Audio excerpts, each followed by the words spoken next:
What's happening with you, Sam? Not much, Chloe. What's happening with you? We're about to podcast. Can you believe it? I am lost for words. This might be the greatest privilege of my life. I've listened to every episode of the Bad Film Society podcast. All two of them? All two of them. Fuck. And this really is like a dream coming true. That's great to hear. Thanks, Sam. Yeah, no worries. Hello, my name's Samuel Joel Atkinson, famous star of the Bad Film Society trailer. Future star of Bad Film Society does Taskmaster. And terms and conditions apply. May not happen. May not happen. Might happen. Might not happen. He might be. Anyway. And iconoclast. And sort of expert in this shit. And sort of expert in this shit. Yeah. I have a master's degree. Far more expert than the average person. Far more expert than me. More than Chloe, that's true. Well, many people are. Many. Yeah. People. I've actually never seen a film in my life. Yeah. Yeah. Actually, sorry, that's a lie. I've seen Boss Baby. Yeah. Well, that's why when I went to go see Morbius, I went, this give me a lot of Boss Baby energy. You'll only see films with Alec Baldwin in. Yeah. Massive fan of Alec Baldwin because Which I fits, too want to be shot. Yes, and that fits very well with today's theme. Of being shot like a film. Because Cat in the Hat features Alec Baldwin. Does it? Yes. All right. Well, okay. So, do you want to start off with your premise? Wait. Because we're gonna talk about bad films. Yeah. One word, not two. It's going to become incredibly annoying to speak about. We're going to talk about bad films and the difference in bad films with high budget and bad film with low budget. Right.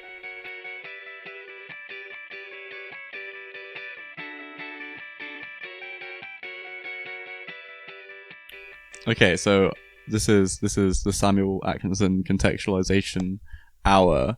So there's sort of a history to these things, where the history of what we'd even call a bad film and sort of like the economics of it has not been consistent, and it's something that's kind of like in a way emerged with the internet almost. So in the past, they used to like. I've sort of been specializing recently in exploitation films, and you might even say that exploitation is the old version of what you would call a one-word bad film, where these were all very low budget. They weren't shown in regular cinemas. They were shown sort of in these grindhouse cinemas in like big cities like New York and London and LA, and they're almost akin to like YouTube movies. I can see that. Yeah. Well, because I'm going to be talking about a YouTube movie. Right, so an exploitation film back in the day is very much like that. But maybe different to YouTube movies, these films also had like the difference between like a terrible schlocky exploitation film that like is like pornographic to try and get people to watch, or has like extreme violence or something like that. They weren't 100% removed from like the extremely highbrow cinema of the time as well. Not like, if you're thinking 60s, 70s, that's not like French new wave cinema or new Hollywood, like even artier than that. So like, like Jonas Mekas, Andy Warhol, Yoko Ono, sort of filmmaking. So what I was going to ask you is like, right. I think bad films are sort of dependent on the characters of their creators. Right. Like part of what makes a bad film, to me at least, is sort of there being such a lack of creative limit on insane directors and producers. Yeah. And that's part of what makes it a thing. So like, were these films like made by very, very small teams? Yes. Well, often it was just one person who collected some money together, had some friends, and just sort of wanted to piss about for a bit. So even a director like John Waters, this is how John Waters began when he made films like Pink Flamingos. He just had a bunch of gay friends, and he had some money, and he just wanted to put the most bizarre thing onto the screen that he possibly could. But also, so this was happening on like the exploitation side of things. This is also what was happening on the highbrow artistic side. It's like with Andy Warhol, with like the Factory crew, like Edie Sedgwick and that. So there's a film called Vinyl, which is the first adaptation of A Clockwork Orange, because obviously there was the 70s one, but before that, there was the Andy Warhol adaptation. And this is just, it's one shot, and it's just Andy Warhol's friends in a little room for an hour straight, basically recreating the plot of Clockwork Orange, but very poorly, with horrendously over-the-top acting, and a lot of nudity, and a lot of stripping off, and a lot of eroticism, and a lot of leather. And it's a sort of thing that isn't too dissimilar from like a terrible like horror film that someone might make. Yeah. But sort of like the mindset you have to get into for watching either this highbrow stuff or the extremely lowbrow side of exploitation, where things like violence and sex are used, you know, in a much more directly marketable way, is that it kind of like forces you into a new mentality of thinking about cinema, where it's like you don't have the good on one side and the bad on the other side. It just becomes commercialism versus anti-commercialism. Yeah. Or it becomes like big theatre versus small cinema. Well, so yeah, you know the Sartre play No Exit? I've heard of it, but go on. It's I think it might be 2 acts. But yeah, it's just 3 people. Well, it's 4 cast members, but the vast majority of it is just 3 people in a room. Right. And it's a little edgy. It's not sure. It's like it's a little edgy. There's some sex in it. While the other person is in the room. Yeah. And so like when I was like 17, like bordering on 18, I really wanted to do that play. Like I thought that would be because like I had friends. Believe it or not. I do not believe it. I think you should. Some things don't change. I had friends and they were all actors, and I was like, do you know what? Like this is 4 people. We could definitely do this. This could be awesome. But it would have been awful because one, we were 17-year-olds, right? Just particularly like not particularly talented people. Like our creative vision far outstretched our actual abilities.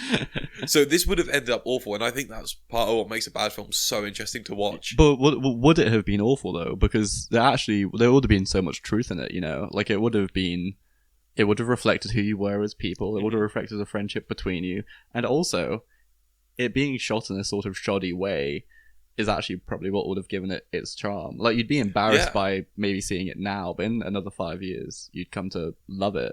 No, but this is the thing about this exploitation, low-budget mindset. Like, you can laugh at it all you want. The entire conceit of bad film society is you bring these films and you laugh at them. But the kind of thing with them is that through watching these, you kind of see the materiality of film, or whatever it's shot on, like whether it's digital film, like with these terrible low-budget YouTube films, or with like actual 35 or 60 millimeter, you see the material of it in a completely different way, because you're forced to focus on details that you wouldn't see before. Yeah, have you seen Gotham Monkey's Dark Place? Yes, I have. Do you know the bit where there's the props hanging off of fishing wire? Yeah. And then it cuts to Richard Ayoade being like, now, if you were paying attention to the fishing wire, you're missing the story. You're missing the film. And that's the same voice I did for Keir Starmer. But yeah, no, I think that's not necessarily a bad thing. It's not a bad thing. I really like your point where, being drawn to the actual like material basis of filmmaking is really interesting. Well, this is why this is why genre films are often the best examples of these, which gets me onto what I'll talk about. But I think the first time I got exposed to this was through watching old Doctor Who, so like 60s and 70s Doctor Who. Yeah, sure. Because in this, they're trying so hard with their video effects to create wonder and to create spectacle. And if you watch it now, you can kind of see how they do everything. So the sort of mystery of it is lost, but because you can see all of it, there's sort of a new sort of like beauty in it that wasn't there before. Yeah, well, you know? If you think about like what my favourite episode of New Who is, it's Blink, which is presumably quite cheap to make. Well, of course, yeah. Yeah, well, definitely like compared to a lot of them. Basically, no CGI. The main cast aren't even fucking in it. Yeah, like it was cheap, and there's the whole thing about, you know, creativity. You got to put limits on it for it to be good. Right. But that's like a sort of self-imposed limit. I'm sure with more budget they could have done more. Whereas I think bad films take what they have, and even if you gave them more budget, whatever, couldn't. They are just not particularly skilled people making them. Right, but then the thing is, skill, especially nowadays, if you think about CGI in films, it often becomes the fact that the more skilled you are at creating good CGI, the worse your product becomes. Because now there's the sort of like beauty of CGI. There's far too much like complexity in how it's made that when you look at it, you kind of can't really get a good grasp on what's real, what's not real. And because of that, it's kind of like, it's a very alienating thing to watch like hugely over like computer generated films. Like, you know, if you look at these now, it's the separation between real and unreal is just not there, but in a way where it's like, but it's trying to be impressive. And maybe in a few years we'll go back and look at these and just think like, oh yeah, that looks horrendous. But like, for now, you just watch these things and you just get nothing out of them unless they're terrible. Because when they're terrible, you can see how they're produced. You can sort of see, you know, the process and the thought behind it, which is sort of the art in it, actually. Yeah, I mean, I thought I was on Twitter and I saw a post about, I think it was the new Predator film, right? And it was an argument between these two people arguing over whether or not the CGI or the costume and puppets were better. And I love puppets in old films. Yeah. I genuinely, puppets are fucking awesome. Right. It takes so much skill to manipulate well. They look pretty good. Yeah. Like the Yoda puppet, right? I think this is the archetypal example. Looks far better than the prequel CGI Yoda. Well, here's my thing about the prequels. Maz Kanata from the new one. I think the 80s puppet Yoda looks better than Maz Kanata does. I will say, I'm not a Star Wars fan, but the Star Wars prequels might actually be my favorite digital films outside of like some of the Dogma 95 stuff from the 90s. Because I like George Lucas as an auteur, and I think that I love that with the prequels, he went completely mad with power, and he just, you know, he had the money to make the film garishly digital in a way that if it was done now, it would be too clean and it would be too, like, you know, sophisticated. But because he invested all this early money into those digital effects, the effect is, like, when you look at it now, it's palpably ugly. Yeah, which makes it kind of beautiful. Well, yeah. So yeah, I think I'm tempted to agree with you. Yeah, but I think that also shows my point earlier about these creators, no matter how much budget you throw at them, right, like, just aren't particularly great, or at least George's ideas for those films just weren't particularly great. But he has like some great films. What's the one that he did about like just in a white space of people making shapes? That's TX-180 or something like that. I haven't seen it. I haven't seen it, but it looks fucking interesting. We should. There we go. There we go. It's a plan. Me and Chloe are organising plans for ourselves. You should watch that too. Maybe we'll talk about it. There we go. Pod. There we go. But this is with this. I'm going to segue into the flesh. Yeah. Like, the whole thing about George Lucas not having great ideas, I actually think I think so much of, like, the greatness of these films, if you want to call them bad films, sure, but, like, the thing is, the ideas aren't, like, coherently good, but you discover truth in it that you wouldn't see with something that's, like, overly designed, what's telling you what it means all the time. And this is sort of... Actually, no, I'm not going to start. I'll jump to my modern example for this. Okay, sure. So, one of my favourite films is Bo Welch's The Cat in the Hat film. And I think that for a lot of years, because it's been my favourite, like one of my favourites for a very long time. And I think it might be, despite having studied film for 4 years, this actually might be the film that I've seen most in my life. And I don't think until sort of like recently, I haven't really been able to pin down what I really like love about it so much. Yeah. Because it's Michael McIntyre. Michael Myers. No. Michael McIntyre in a cat, being really calm, walking on the stage to be like, meow. No, but you see the thing about this, the thing about this film is, I think I was watching. I don't really like him most of the time, but Your Movie Sucks made a really good point about this film, where like 20 minutes in, it kind of becomes like formless. Like the scenes all like meld together. It's not like coherent. But for a YouTube critic like him, which is the worst profession to be, you know, that we're podcasters. Well, maybe. But like for someone like, for a cheap movie critic, you know, you see the lack of structure and you sort of see like the incoherence and you see it as a bad thing.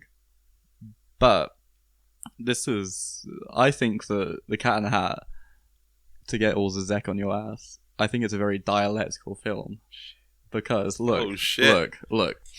So in the first, have you seen The Cat in the Hat? I have seen The Cat in the Hat. Okay, like 4 times. So think about this. Here's the question I want to ask you about The Cat in the Hat.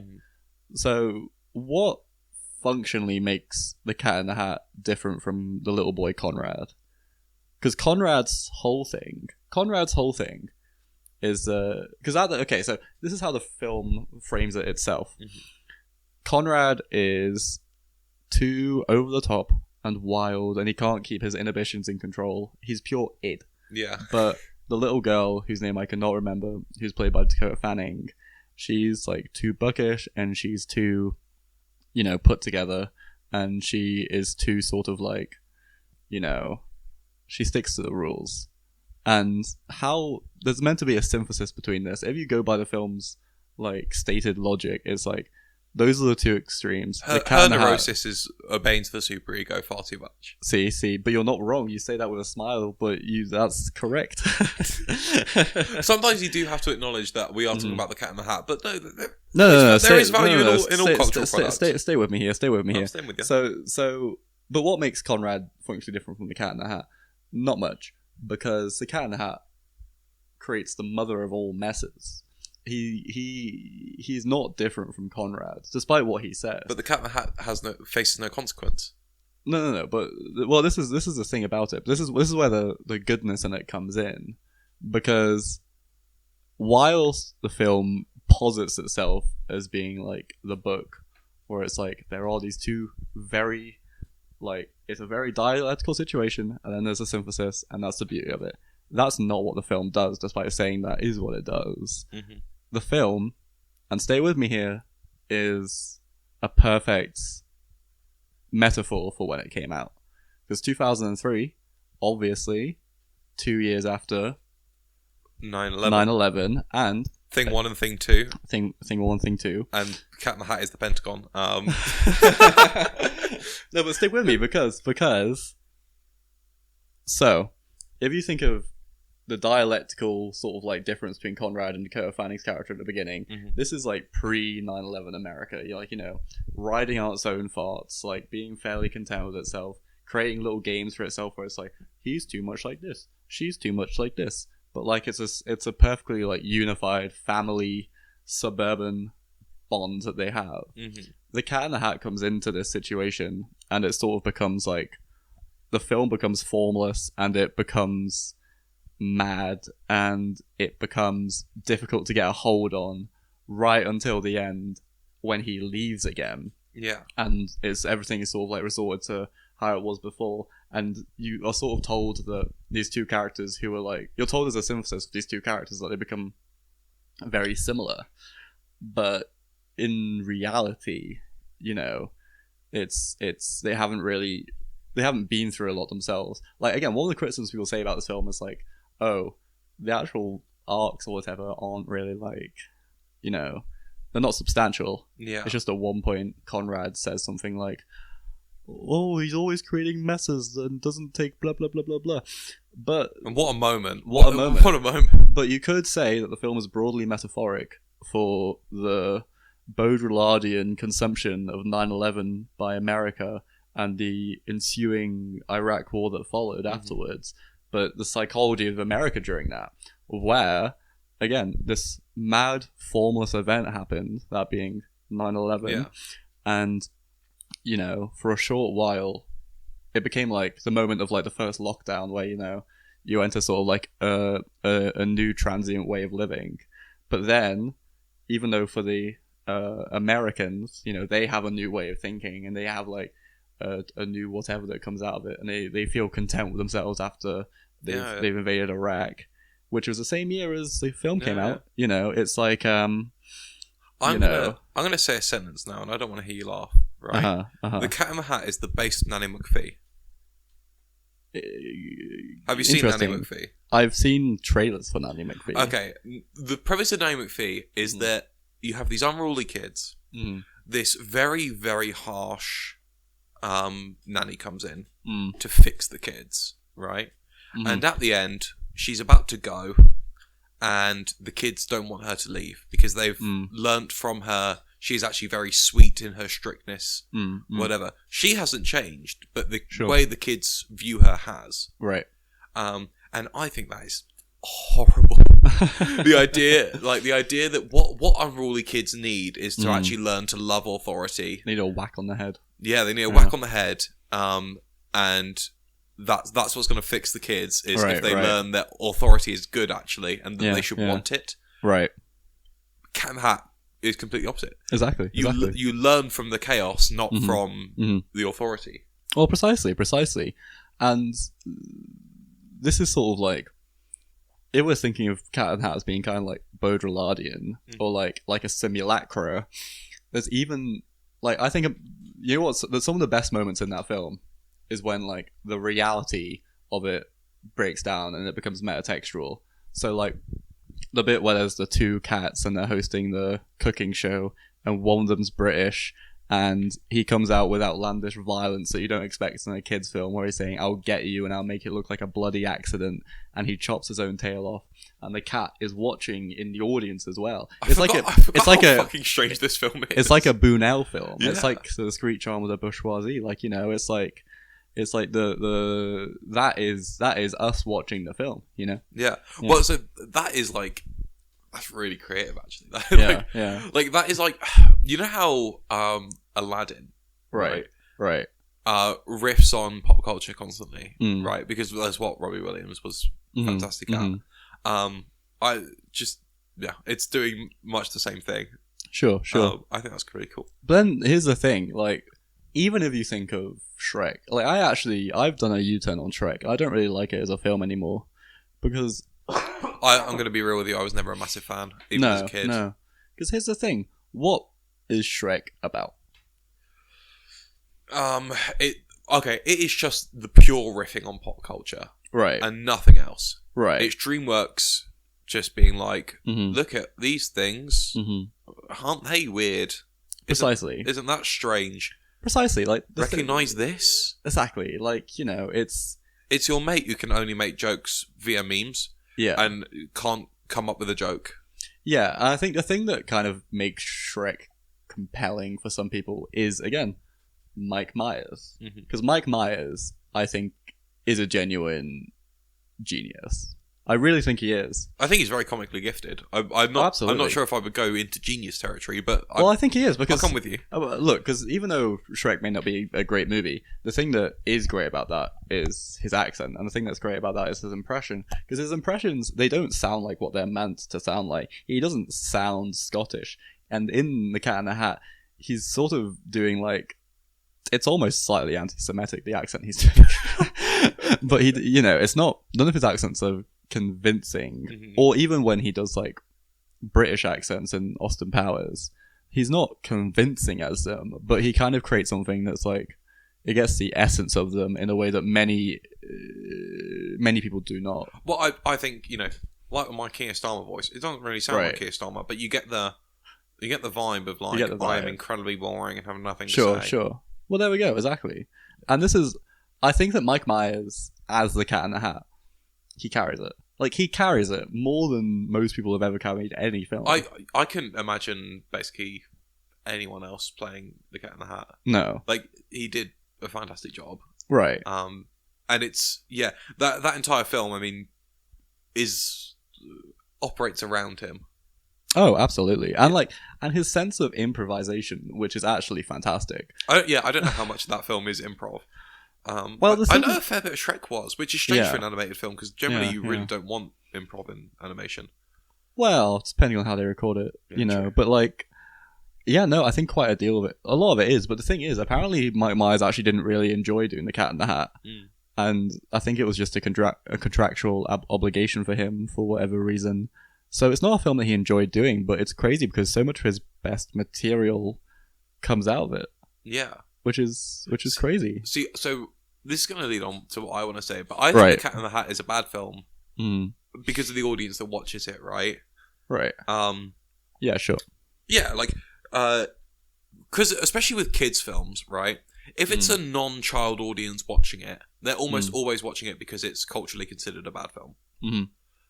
It's very rare to have adults watch a kids' film genuinely out of anything other than comedy or nostalgia. Sure. Which is sort of what Bad Film Society does a little bit as well. Yeah. So let's talk about Morbius. It is indeed Morbine time. Sure. That film's bad, right? It's so boring, right? Yeah. But is it any more boring than The Amazing Spider-Man 2? No, it is not. Is it any more boring than basically Thor? No. I mean, functionally, it's about as good as most Marvel films, really. Yeah. You know? It's superhero films are the most obvious comparison, but also right. What are some other boring films that I've watched recently? I've really fallen out of love with Call Me By Your Name. I watched that the other day and went, this is just so boring. Well, I think the thing with Morbius that really drew people to it is that most good, and for the people who can't see what I'm doing right now, that's good with big quotes. With big quotes. Most big glamorous films that come out, they sort of operate with a false sense of seriousness. I think what makes Morbius sort of charming for a lot of people is that the seriousness completely falls apart in a way that it's always kind of falling apart in these films that people vaguely like. Although I'm not convinced people really do like these films. Can you name a single cast member other than Jared Leto in that film? Matt Smith. Oh, okay, yes, fair enough. That is because what I was going to say is much like The Room, people went to Morbius for Jared Leto. Yeah, well, Jared Leto is a great actor. Requiem for a Dream, he's fantastic in. Right. He's even great as a Joker, and I will because I'm actually there's 5 minutes of him. This is unexpected, but I actually am a Zack Snyder defender. Specifically, I'm a Zack Snyder Justice League defender. Okay, I was not expecting this, but I know. Sure. But no, go on. So yeah, much like how when you watch The Room, you're in it for Tommy Wiseau because of his. It presents itself as such a serious film and completely falls apart. And Morbius much the same. It presents itself as a serious, dark thriller. But it also has scenes like Matt Smith dancing to "Have Sex, Fala, Fala, Fala, Fala, Fala," which is hilarious. And do you know what was weird watching that scene? I couldn't tell if that was meant to be a comedy scene. No. I think it is, but it was. I couldn't tell if it was a straight comedy scene or if a look at how sexy Matt Smith is now that he's not disabled, which in itself is a little bit problematic. Sure. But yeah, so I think that when you go to watch Morbius and it's for Jared Leto, it's because of the memes surrounding it, right? It's Morbin time made that film. Yeah. And it made that film a bad film. Without that, it would have been forgotten just like Thor is. Well, I think the thing about Jared Leto, again, it's a glamour thing. So in the sort of 90s, Jared Leto was a very straightforwardly glamorous star. Yeah. Like Christian Bale. If you think of him in American Psycho, it's there's nothing... He's handsome in that film. There's nothing sort of popping about him in the way that there is now. But the thing is, Jared Leto, he's grown to be quite a strange man, and you look at him now and he looks like someone who just shouldn't conventionally be in films. He's grown and he's got a sort of ugliness to him now that wasn't there before, but that's what makes him compelling. It's what makes him sort of like Tommy Wiseau, because even the fact that his accent is sort of uncannily quite a few different accents, he looks sort of strange, that's what Morbius, if Morbius starred a more conventional star, I don't know, Christian Bale, if you're using that same example, sure. it wouldn't have got popular. It wouldn't have even been a footnote in people's minds, like, you know. I think it would have still drawn some attention, right? But definitely not the same way that Jared Leto did that. Right, exactly. Like, the thing about Jared Leto is that he has a very natural charisma. That's a real charisma, as opposed to most film stars, especially today, who have a fake, glamorous, manufactured charisma. Well, I'm just swinging back to Requiem as well. Right. That film, the reason why the cast members are so attractive in that film is because can you imagine having the same, or an audience having the same sympathy for a bunch of, like, you know, older, far less attractive junkies? Right. No, like, just it's not the way our culture is. But because these are young, attractive people, there's far more sympathy given. Right. I mean, this is sort of what's interesting about how these things have moved on. Because in the 60s and 70s, you would have Jared Leto types be stars. Like, if you think of all the new Hollywood films, like all the Scorsese films, you know, a person like Elliot Gould, you know, these people people often say, like, they look like normal people, but I don't know whether that's necessarily true. They don't look like normal people. They look like people who are more normal than normal. Oh, like hyper real, like sort of strange looking because of its reality. Right. And nowadays there are some stars who are like that, who don't have the same, like, people will sort of point to Anna Taylor-Joy as being a bit like that, but I don't really see that in her. Like, in the past, many of these film stars look strange. But in a way where, like, you'd want to, they're on the screen, but you want to bring them out of the screen and have, like, a conversation with them. Yeah. You know, like, and I think that the thing about Morbius is that because nearly all cinema now is complete trash and is completely, like, soulless and elicits no reaction in any person watching it. So this is why Morbius, I think, grabbed something in people, because it actually had a very real center that you don't see. Yeah, the memes around Morbius, and the reason why it made it is because if that film was... So they had a basically unlimited budget, right? Right. Not unlimited, but they could do as many reshoots as they realistically wanted to. Right. And keep going back to it. And if that film had ended up actually good, I'm not entirely sure it would have gotten any audience at all. No. Because when you can just continually reshoot until you get something you like, you're going to miss so much. Yeah. And it would have been not even half as memeable. Because there's nothing funny in the premise of Morbius, right? No. That's not a thing that would really be able to riff on. There's not. No. The thing that makes that context funny is Jared Leto reshooting, and so the reason why cinema is trash is because if you have something with a chance to be good, it just won't come out. Right, because it just won't get made. Well, the thing is, I think of someone like, is it Tom Hardy who's in Venom? Yeah, it's Tom Hardy's. Like, if you think of someone like Tom Hardy, he's actually a good counterpoint for this, because for someone like him, it's very clear what he's marketed on. He's marketed on a very... He's very attractive, very masculine. Yeah. Superficially funny. Yeah. You know, like, and people seem to like it, but he's not really actually charismatic. Like, but it's a sort of like a corporate sense of charisma that's very controllable. And that applies to most people. That applies to most stars now. Well, for my music course, right, I've been listening to a lot of the Rat Pack, just speaking interviews and stuff. Right. And those guys are so charming. You can just listen to Frank Sinatra talk for ages. I never thought he'd be interesting. I thought he was going to be boring.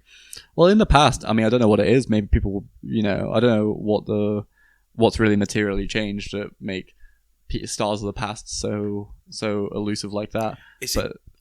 I hate this. Is it cancelability? Is it... Well, it very well may be, to be fair. Is it corporations being like, we need some of the most boring people ever so that we can just make sure that we're not going to run into any issues? Well, it's true. Well, so like Ezra Miller, right? They are still going to be in the Flash movie. Yeah, they are. Yeah. Because I think they technically apologized to Warner Brothers for what happened. Yeah. Yeah. But that must have caused Warner some headaches. Right. Whereas, Tom Hardy, I very much doubt that anything would really come out of him that would cause any particular drama. Right. You wouldn't get him saying, "I'm going to go DEFCON 3 on the Jewish people," would you? Right. Yeah, exactly. It's like the Taylor versus Kanye thing. You know, Kanye is sort of classically not glamorous, but classically charming because he seems very real. But like the Taylor comparison is that she's all glamour but no charm. Like, she's very controllable and she fits a lot of boxes. I like her music. I like her fashion. I like her cats and stuff. But would I want to have that much of a conversation with her? I imagine. Well, that's the thing. But there's a list list of things that are perceived to be charming about her. But most actual charm comes from a place that, you know, it's very difficult to point to why something is actually charming. Yeah. You know, it's just something that you like. No one I don't think anyone's really in love with Taylor Swift. Unless you're deeply alienated from the world, you're not deeply in love with her because, you know, you don't really know anything about her. She's not really a person.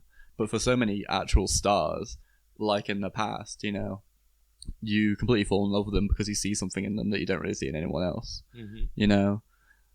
But back to Jared Leto. Back to Jared Leto, yeah, that was a bit of a tangent. You know, he sort of has this.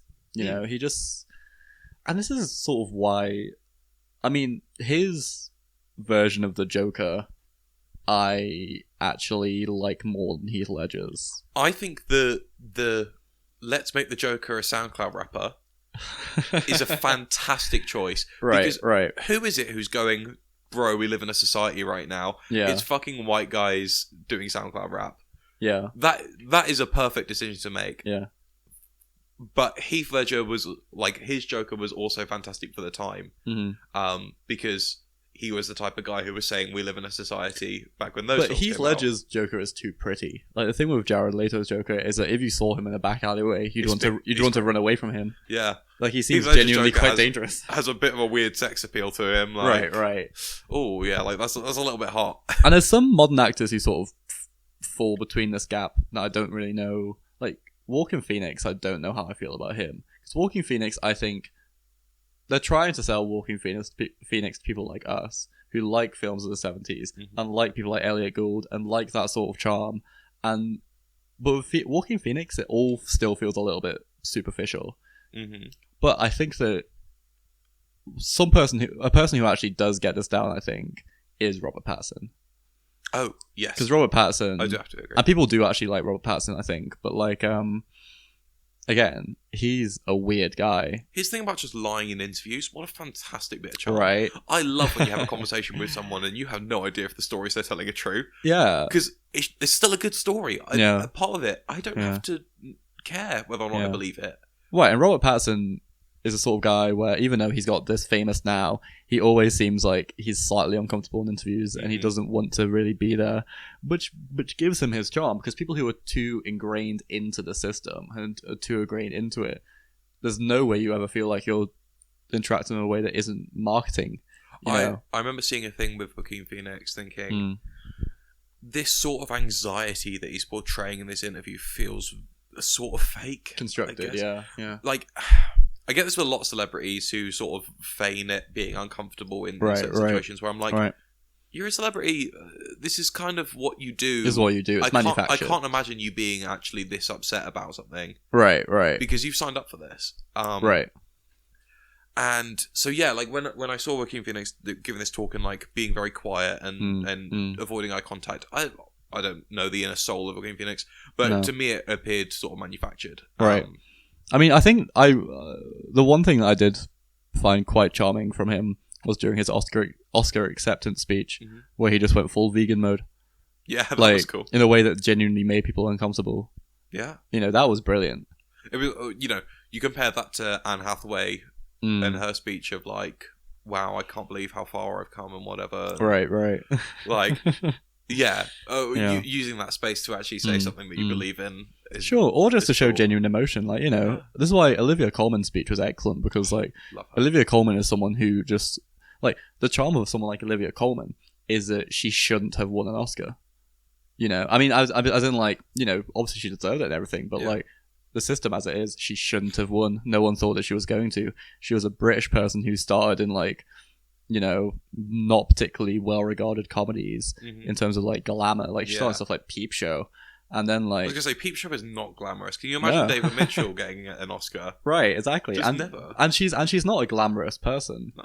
And the sort of role she goes for are never glamorous roles. She is a very normal-looking person, not Right. like hyper real, right. but she's just a very normal-looking person. Like she just looks like a British person. Yeah. And this is the thing with Matt Smith. If we're bringing it back to Morbius again, he's charming. Mm-hmm. And I think it's because He's slightly funky looking. He's kind of funky looking. As someone said about him in House of Dragon, whatever it's called, he looks kind of inbred.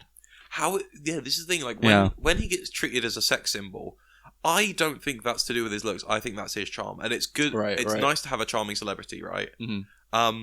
Benedict Cumberbatch, much the same. That's not a particularly attractive man, but he is funny. Benedict Cumberbatch, I kind of feel a bit less with.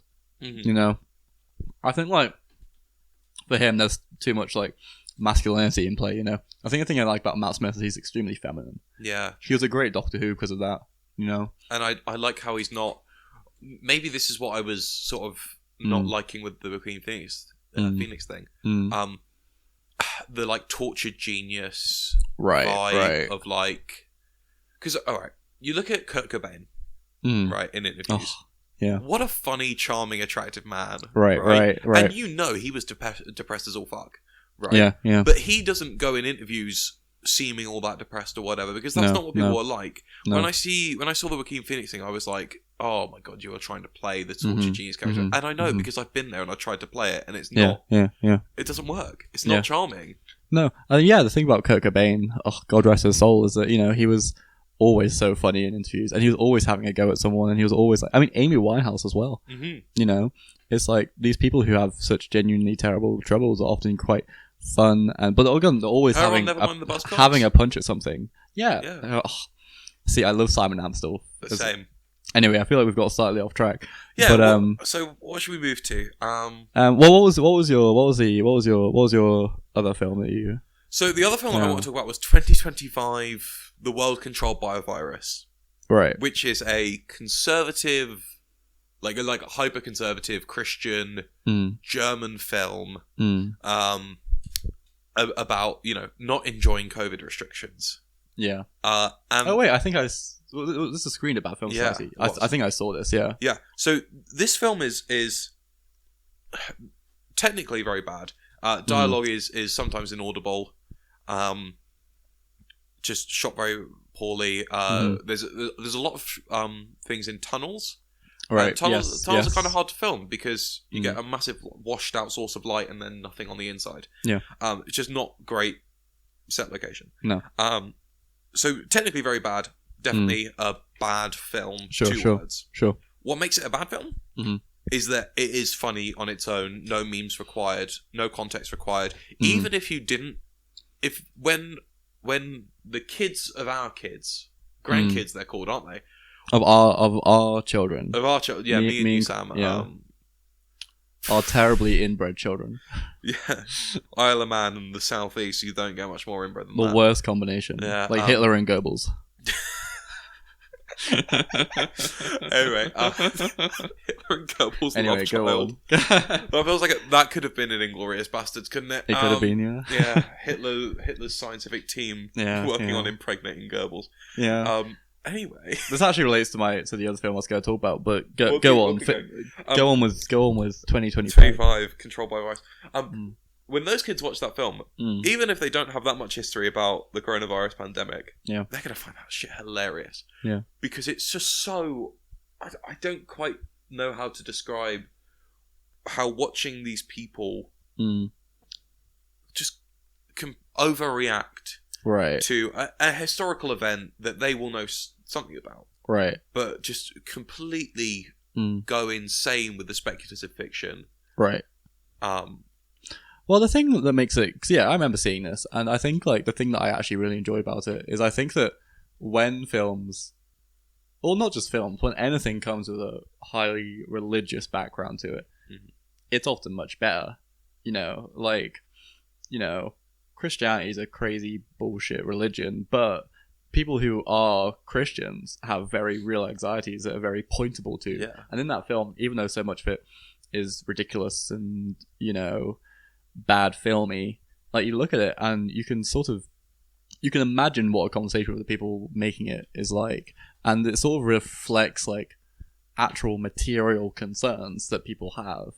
Yeah. You know? Well, even when speculative fiction is, like a complete overaction to whatever, or, like there is definitely an anxiety there that you can point to. Right. Which is what makes it good. Yeah. What makes it worth watching. Is right.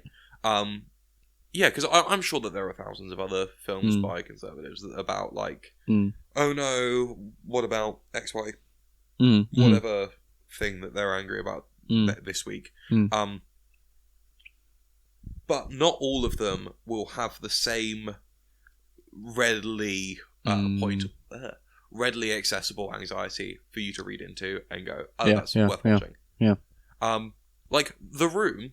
I love this example because everyone listening will understand it, right? The Room is a film clearly made by a troubled man. And it's definitely autobiographical. It's to some point.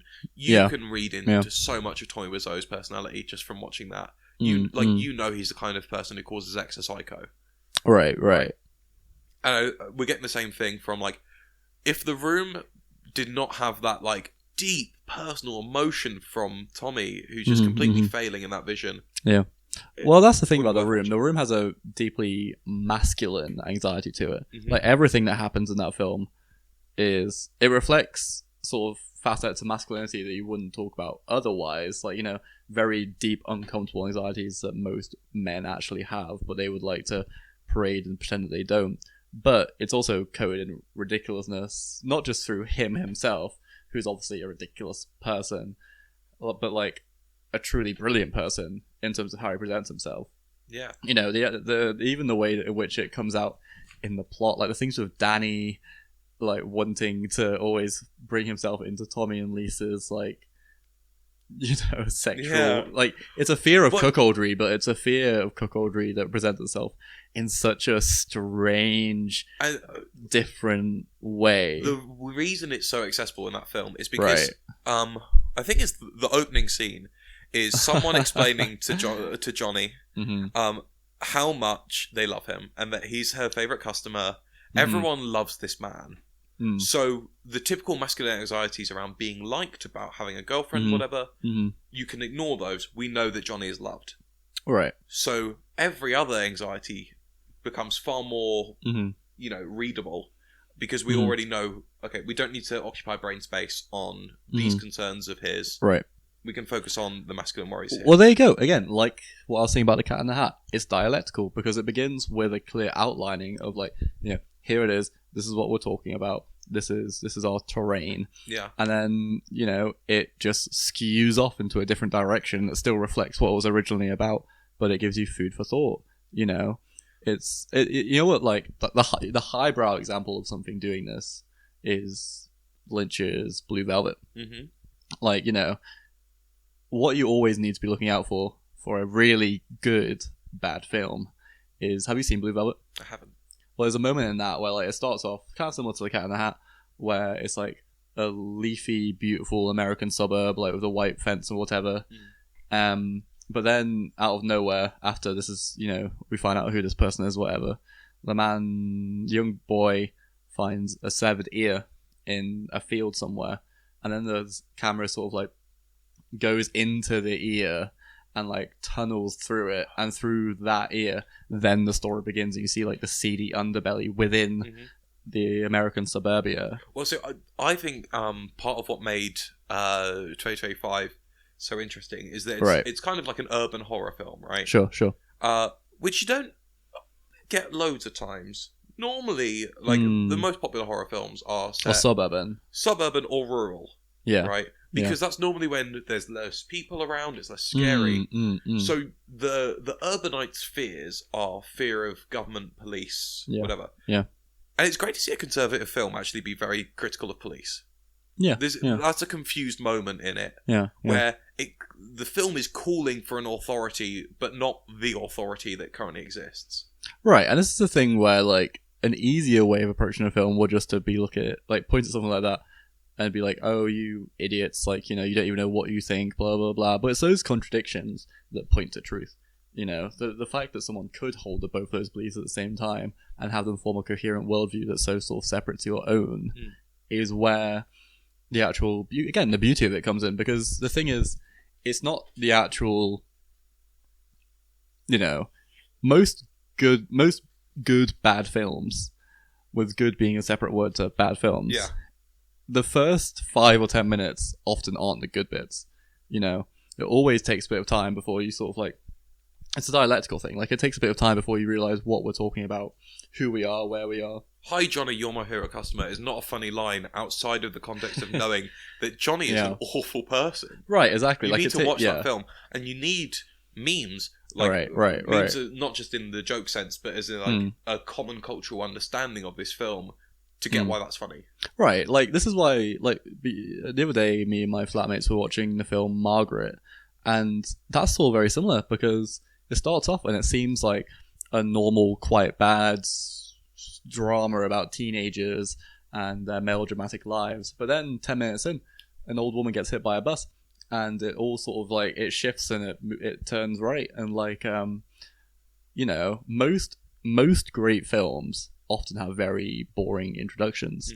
And this is not just true for like these bad films, like even for like Hitchcock films, like Shadow of a Doubt, starts off quite boring because you're just getting settled into something, but then The Magnificent switch Amazons begins. is so boring for like 20 minutes. And Citizen Kane, and like even maybe like one of the best examples of this whole thing, I mean, like the dialectical switch, is like the Psycho by Hitchcock. There it's a bit longer, and maybe like the first like half an hour is a little bit dull, but then when the switch happens, that's when it becomes great, and that's when there's a new truth that comes out of it. But this is with the other film that I was thinking about, Paul Morrissey's Flesh for Frankenstein. This one is interesting because it toes a line between schlocky exploitation and high art so brilliantly, because it's a very interesting film to situate, because it was produced like brackets by Andy Warhol, but Andy Warhol didn't really have much involvement in it, so it's actually like a Paul Morrissey film, who was famous for doing stuff like Flesh in the late 60s, which like put gay culture so brilliantly onto the screen. But for something like this, like, again, the metaphor, like, I don't know whether I actually love it as a film or not, because the metaphor of it is quite open and like readable. So like, it's different from the original Frankenstein because two monsters are being created, and there's sort of like a eugenics angle to it, where Frankenstein is wanting to create a new super race. So he's trying to collect together body parts to create this new like eugenic super race. And there's things where like it's very clear, like, not just like commentary on that, but there's also like a clear class commentary where, like, at one point one of the rich people who is like creating these monsters, they can only get sexual joy by like cutting open the women and inserting their like phallics into like their severed stomachs and things like that. And these are moments that are like fairly shocking. Like, if you have a good stomach, they're fairly shocking, but like, again, the metaphor is quite clear. So when it comes to actually like the metaphorical like interest I get from this film, there's, unless you're like really shocked by grotesque stuff, there's maybe not a lot in it for you. But I think really what makes this film great, and a great example, is the context, because again, it's low budget and it's sci-fi-ish, and it uses like sci-fi tropes to tell like a story and to create metaphor, which is very akin to like low budget exploitation or like the British Hammer films of the time. But again, it's related to Andy Warhol and Paul Morrissey, who are like these celebrated, But even Warhol, like, think of like the opening of The Room. Like, is that dissimilar from like the very opening with like the credits where it's just him going about on the bus around which city is it again? San Francisco, I believe. I think San Francisco. Is that different to Andy Warhol's Empire, where he shoots the Empire State Building for 5 hours and you just see in it what you want to see? Like, most great films put you as an audience member, you, Chloe, it puts you in a weird situation. Well, so, you sit there and your mind wanders, because your mind is supposed to wander during films. Yeah. During the best films, you don't just sit there idly and look at the screen like a dog. You know, you're supposed to be thinking things, and this is why the very best films are the ones that are sly and underhanded. So I kind of wanted to... We were talking about this pre-pod, right? About how Becky Bartlett's book on bad films attempts to take the study of them out of cult studies. Flesh of Frankenstein cannot be for a mass audience, right? Because as you were saying, you need a sort of fairly strong stomach. Right. And it just is not broadly marketable, right? Well, before you make your point, here's an interesting thing about Flesh of Frankenstein, which I have only ever seen for one other film, being Deep Throat from 1972. It's the only other film that I know of. It's on both the Criterion Collection and on Vinegar Syndrome, which does... I was going to say, do you want to explain those? Yeah, so Criterion Collection, probably the more famous one, you know, who released all the big highbrow art films that you would go to an art cinema to see. They're like the main distributor of them nowadays. But then Vinegar Syndrome, they're the ones who... they're the most famous distributor of exploitation films now. It's like these low budget, you know, sex films or blaxploitation films or murder films. Like, you know, it's like they're the main people who distribute those. But they're two very different spheres of influence. And it's stuff like this or John Waters or stuff like Deep Throat that like kind of lives in both spheres of influence. But anyway, no, go on. Yeah, so I just I think a lot of bad films and part of what makes them so fantastic to watch is the cult nature of watching them. Watching them alone is often really boring. Cool Cat Saves the Kids is fucking boring to watch alone. Even if you get a giggle out of it, it's still just like... And that might be me, who needs, an audience to find it great. Yeah. But I think you... Feel free to have a take on this. Is watching a film with an audience, how different of an experience is watching a film amongst an audience rather than watching it alone?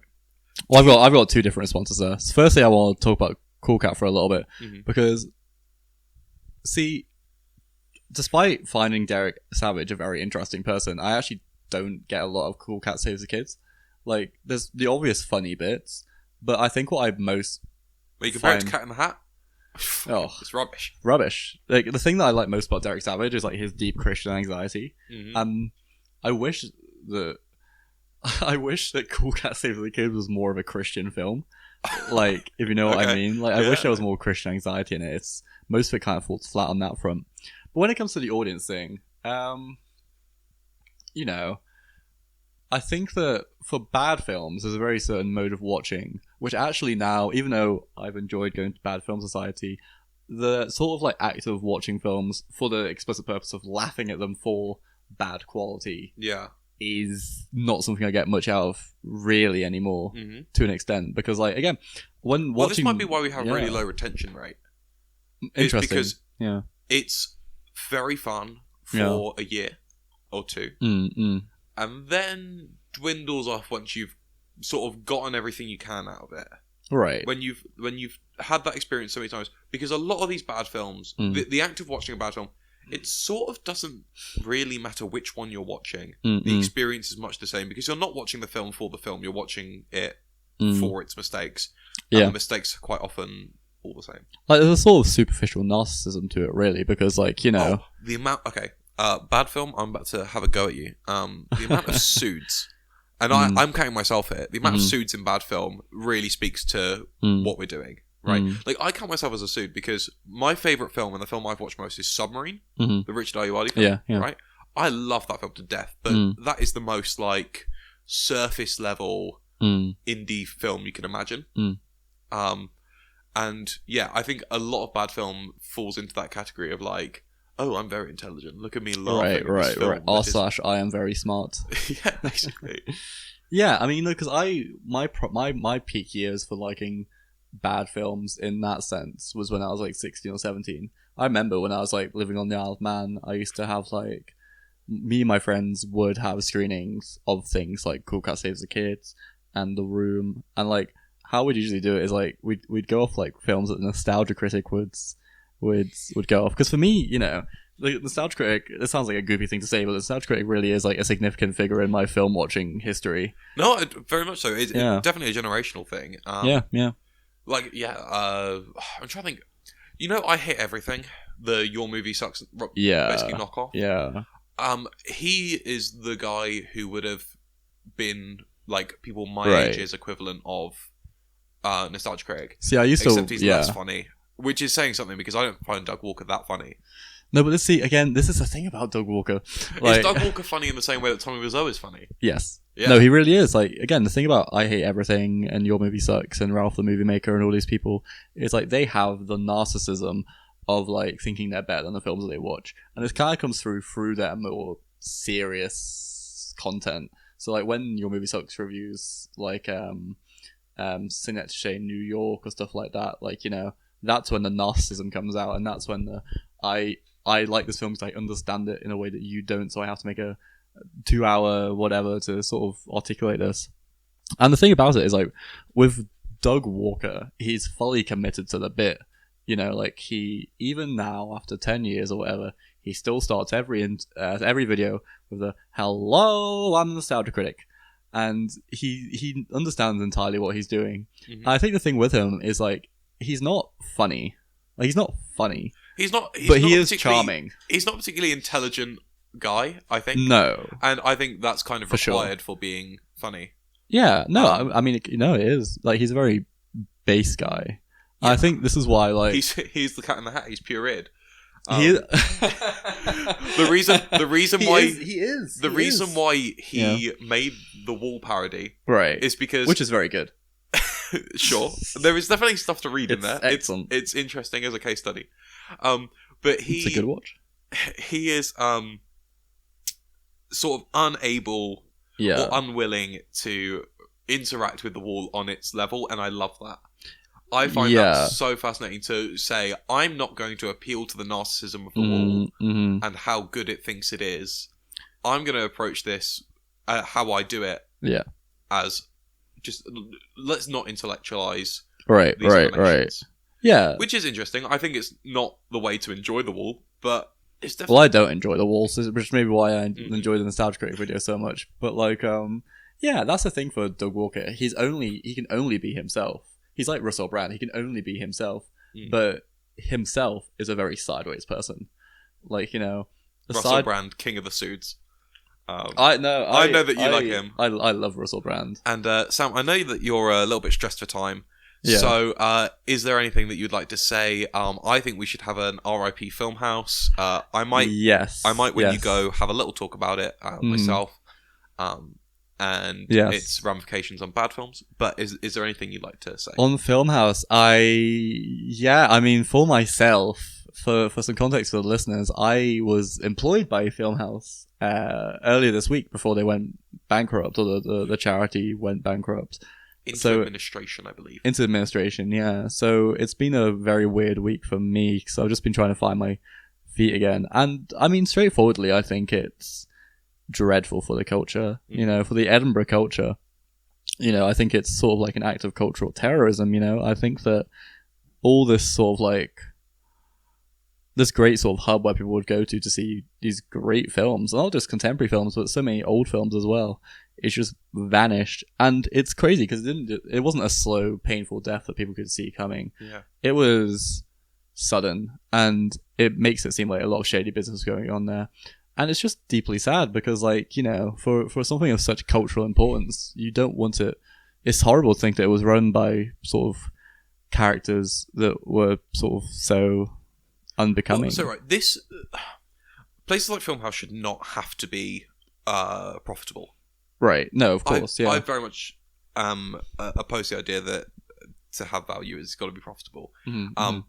And so, like, you know, the neolib way to approach this would be to go, or like the TikTok left way to do this would be to go support your local indie cinemas and do that, please. But also, you shouldn't have to. Yeah, because they have a cultural, dare I say, moral good. you know, which it's like a church, you know. Churches shouldn't have to be profitable either, because if churches are profitable, Christianity would be nothing, and maybe that would be good, but like, you know, spirituality and artfulness are very similar things. Okay. And like, you know, for like cultural consumption kind of is like the agnostic religion. I could not be an atheist if not for music. Right. I think music is what is the thing in my life which replaces the need for God. And we're gonna right. That's pretty psychoanalytic, but it makes sense. Yeah. And to just sort of let our cultural institutions just kind of die because they're not profitable. Yeah. And what were people meant to do about Filmhouse? Since they didn't know that this was like, because this came shockingly. Exactly, and like the thing is, it's not just Filmhouse; it's also the film festival, which is the oldest continuous film festival in the world, I believe.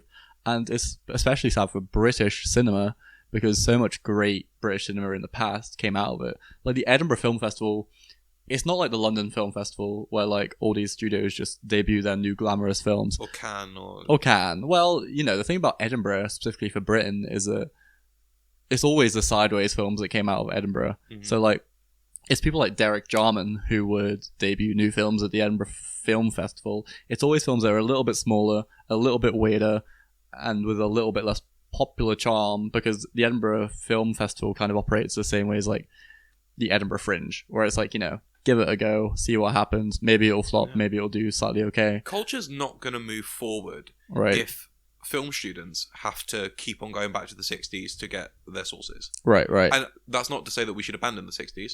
Right.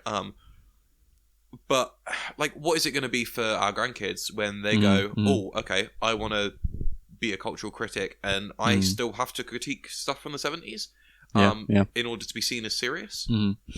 Yeah, like, you know, it's like, I wasn't even of the opinion that most contemporary film was even that good, but like now losing a distribution center like this in Britain is cataclysmic. Like, it's one of the most culturally cataclysmic things that could actually happen, you know, because it just means that all the localized parochial soul that comes out of British cities is just going to start dwindling, and it means that these things are going to become more London centric. It's going to become more London centric and Americanized. Right. Oh, yeah, exactly. Because London basically is America. Like, you know, like that's the tunnel that it goes down. Like, London is the most Americanized place in England, to the extent that it's not really English. You know, so most British film that sort of comes out of it, it's going to, unless it's by someone by like the BBC or Channel 4, which had a better reputation back in the day, but now... Well, Film 4 funded Submarine. Right, exactly. Film 4 has funded quite a lot of good films in the past. Nowadays, you know, more questionable, but like, it would be better for these things to be going on an upward trajectory than a downwards one. I would love to see, you know, This Is England? Yeah. Yeah, I would love to see a sort of, not just This Is England, but it's set in 2020. But I would love to see something along those lines. Right. Because Britain is an amazingly interesting place because it's so fucked. Very normal country. Right. And I don't know where we're going to get media that represents Britain so truly and advances our culture if there's no funding, because that's just how it is. Yeah. Right, exactly. Or if there's no distribution. If you can't get it into a cinema, no one's going to fucking see it. Right? Exactly. Like, YouTube films do not take off. You know? Upload it to YouTube with a channel with 0 subscribers, what the fuck is going to happen? Yeah, exactly. If you can't afford marketing. Yeah. No, precisely. So, like, you know, it's a terrible, terrible thing to happen. And for Edinburgh, most of the glamour that comes of Edinburgh nowadays is the fact that it sort of has this like trifecta of like the film festival, the book festival, and the Edinburgh Fringe, alongside the art festival as well. So I guess there's 4 of them. But like, you know, them losing this, it's not quite as bad as them losing the Fringe, but it sets a standard. You know, if this can go, the rest of them can go. Yeah, well, like, the Fringe is not made magic by Stuart Lee, although I very much like Stuart Lee. The Fringe is made magic by the sort of free Fringe stuff that's weird. That's a bit shit. The cheap mash house shows, that sort of thing. Right. You know, and the film festival was not made magic by, you know, high budget films. No. And yeah, it's a shame that we're gonna not see nearly as much of it. And honestly, it's terrible politically. Like, it's showing Scotland off terribly politically, because like, I know the Scottish government gave a lot of money to the Centre for the Moving Image, which owns the Filmhouse, And in terms of funding, you know, now there's a lot of question marks around what was actually being done with this money. But I know that the BFI doesn't cover Scotland, apparently, or doesn't cover an institution like the Filmhouse. There may not be practically much they can do about it. But that's madness. Like, you know, it's even though this might not be technically within their purview, it sets a standard that, like, if something like the Home Cinema in Manchester goes under, or any of these other local festivals go under, like, what's to be done? You know, will they just vanish? Like, and you know, it puts the status of the BFI at question. You know, the BFI more and more is starting to look like a dog that's had its day. You know, because British media overall. Right, and you'd like to believe that the BFI was different to this, and maybe we live in London, you know, it may be nice to go to the South Bank and see films like that, but in terms of stuff they're funding, you know, it's like, if they can't say something like this, even if it's not in their purview, you know, what is the point of them? And when the Filmhouse building turns into a fucking Cineworld or an Odeon or whatever, just walking down the street and seeing another one of those is just horrible. So detrimental to the city's appeal. Right. And therefore Scotland's appeal, because most of Scotland's appeal to non-Scottish people is in Edinburgh. Sure. In the cultural sense, yeah. Yeah, it potentially shouldn't be that way. Yeah. But culturally, Edinburgh is the centre of Scotland's culture for the rest of the world. And if it's another Cineworld, fuck, what's the reason to go? Yeah. You know? Well, you just have to hope that, you know, it's difficult for us living in Edinburgh that now, unless something happens with the Filmhouse, to see great films, you have to go to Glasgow. And it's just going to become one of those things. But, like, you know, it's madly depressing. Like, it's a horrible, horrible situation. And I just pray that something can be done about it, you know? Yeah. Like, I pray that, like, SNP, do something useful, you know? Please do something useful, SNP. Please do something, you know? And BFS will be a recluse, hopefully, for maybe a recluse. A recluse. I don't know. That's the word that you. No, maybe it wasn't the word I was looking for. No. Potentially, you know, let's hope that BFS can, you know, show some shit films. Or maybe not some shit films. Maybe some nice films. Not nice as in good, but nice as in a little bit. I mean, dirgy, one more thing about this, and then we can draw this to a close. One more thing about this is, as someone who did a film degree, not in Edinburgh, but, you know, somewhere else, is that it seems like the way that these things are going, like, the taste for these films isn't going to go, but they're going to be channeled further and further into universities. Because the thing that was so great about the Filmhouse was it was so democratic, or maybe not democratic, but, like, you know, it was so open. Anyone could go and see a Truffaut film. Anyone could go and see one of, like, these art films from the 60s and 70s without sort of, like, fear or prejudice, you know? And I think that even though I studied film academically for 3 years, the sort of education that I've got from the Filmhouse specifically, but also a place like the Home in Manchester, is that, you know, most of learning about film isn't reading and studying academically and writing. Most of it is consumption. And now most of this consumption is either going to be limited to people who own, like, Blu-ray players and who own, like, have the money to buy all these expensive copies, or people who go to university, which is dreadful. Because also, the way to see, if you see these films on a TV, it's not the same. It is not the same. You have to see them on a big screen. I completely agree. And yeah, this is going to just be limited to university lecture halls, which is almost a fate worse than death. Yeah, I mean, because, like, look, we're also in a wave of anti-intellectualism. Right. And the more that we push these films into the academy, the more general audiences are going to go, oh, it's not for me, whatever. But it is for you. It's for fucking everyone. That's the function. Right. Like, So I think the takeaways from today's podcast are, think about the media you consume, please. Just, it doesn't need to occupy your life. You don't need to study it, but just think. Let your mind wander. Be engaged. Yeah. And also, watch The Cat in the Hat. It's quite Watch good. Cat. Yeah, I don't know how much more I have to add to that. That's beautiful. I think that's a good. You're a poet, ending. Chloe. Thank you. You're. I tried being a poet. Trust me, being a musician is so much easier. You're truly Bad Film Society's Yeats. I was really hoping you'd say Keats. I love Keats.